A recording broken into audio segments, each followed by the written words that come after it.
সত্যিকার অর্থে অভ্যুত্থানের সরকার হচ্ছে যদি সামরিক অভ্যুত্থান না হয়, এটা যেহেতু গণ অভ্যুত্থান, গণ অভ্যুত্থানের সরকার হচ্ছে নির্বাচিত সরকারের চাইতেও জনপ্রিয় সরকার। নির্বাচিত সরকার আমাদের দেশে যারা হয় তারা একটা দলের প্রতিনিধিত্ব করে, আর এই সরকার আপনারা দেখবেন যে একটা দলকে বাদ দিলে বাংলাদেশের সমস্ত রাজনৈতিক দল এবং অরাজনৈতিক মানুষ তারা সবার সমর্থন নিয়ে সরকার ক্ষমতায় আছে। তার মানে এই সরকারের চাইতে জনপ্রিয় সরকার আমরা বলি কেবলমাত্র 71 সালে তাজউদ্দিন সাহেবের সরকার ছিল।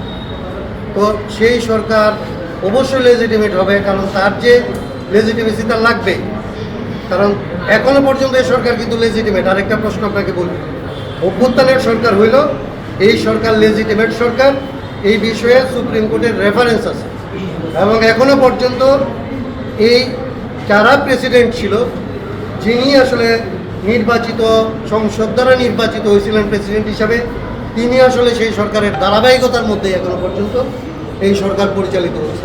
অতএব লেজিটিমেসির ব্যাপারটা এখনো সংকট নাই, ভবিষ্যতে এটা সংকট হবে বলে আমি মনে করি।